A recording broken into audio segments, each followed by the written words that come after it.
Bonjour à tous et bienvenue dans cette nouvelle vidéo. Aujourd'hui, nous allons voir comment créer ce formulaire de contact. Comme vous savez, dans les sites, généralement, on utilise les formulaires de contact. Et c'est quoi un formulaire de contact?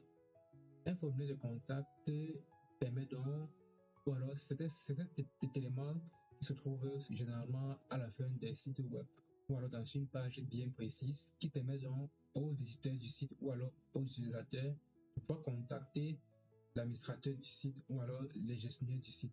Dans le cas d'un site de vente, par exemple, dans des e-commerce, le formulaire de contact permet d'envoyer un message pour donner, par exemple, son avis à propos du site, pour faire, par exemple, une réclamation, pour demander, par exemple, une information à propos d'un produit ou d'un autre élément du site.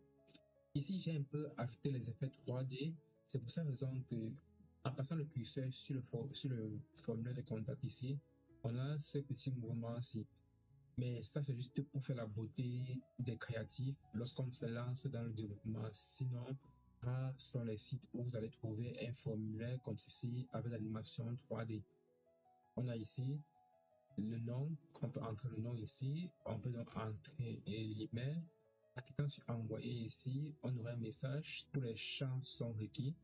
Le sujet ici, demande de création de site web et le message ici qui est bien évidemment facultatif.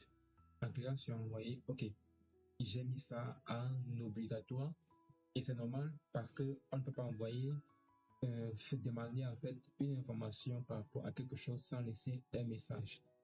Ici un message comme ceci, on clique sur envoyer. Vous avez vu qu'en cliquant sur envoyer, j'ai donc un message qui est apparu et c'était écrit merci. Derrière, on a ici merci, qui a bel et bien apparu à ce niveau-ci.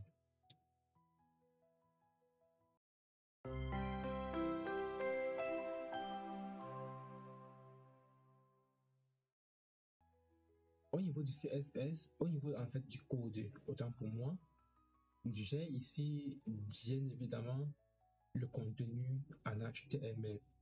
Le contenu en HTML représente subtilement tout ce que vous voyez ici, le contact, le nom, l'email, etc., etc. Et avec le fameux bouton ici, non, premièrement, on a ici le fameux div qui contient donc le message de remerciement. Une fois que le message a été envoyé, on a ici le bouton ici, submit, qui veut dire envoyer.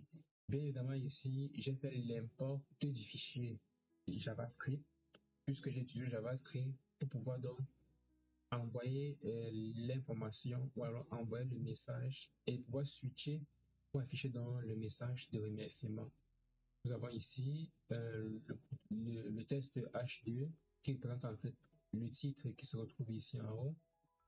Et enfin, j'ai bien évidemment le formulaire avec les différents labels à l'intérieur.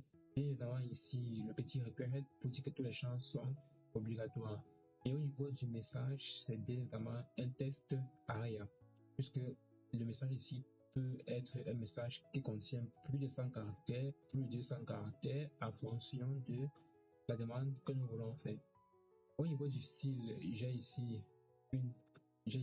ce petit route qui permet de définir les variables. C'est quoi les variables en CSS? Ce sont donc ces éléments-ci qui définissent en fait le style des éléments qui seront donc définis dans la page. Donc, pour expliquer ça plus facilement, c'est si nous avons par exemple un élément ou alors une carte ou plusieurs cartes qui ont cette couleur-ci, cette couleur bleue par exemple, au lieu de chaque fois sur cet élément mettre la couleur bleue, on peut tout simplement définir une variable ici où chaque fois que nous aurons une couleur bleue, on va tout simplement faire appel à cette variable ici et automatiquement la couleur sera donc assignée à bleu.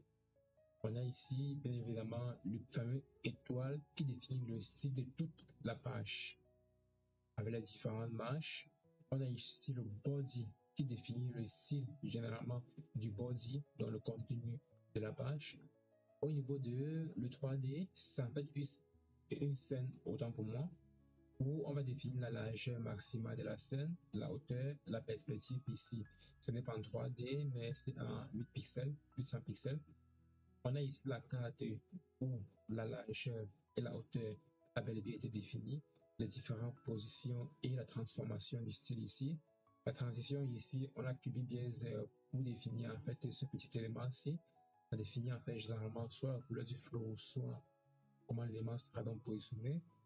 On a ici Flipped ici pour la différentes rotations. On a la carte face ici pour définir ce que nous voyons actuellement. Donc, ce que nous voyons actuellement, c'est avec toutes les différentes propriétés à l'intérieur. Au niveau du front maintenant, on a tout simplement ici ce que nous voyons lorsqu'on va toujours à ce niveau-ci. Vous voyez ici, on a une rotation ici, on a le mouvement ici. C'est en fait, c'est ce qui gère ça.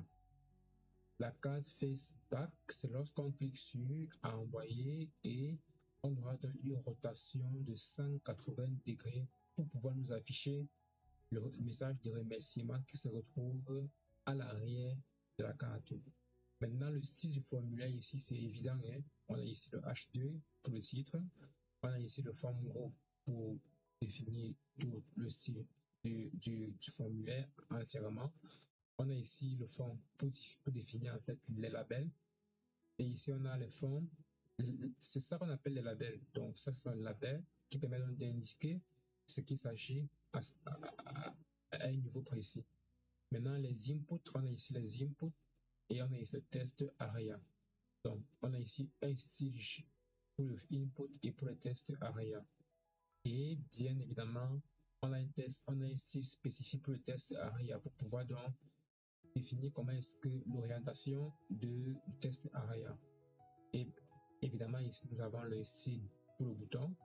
Ici, puis là, c'est Submit, auquel on donne les différentes propriétés de ce bouton, la couleur, bien évidemment, et les éléments de transition sur ce bouton-là.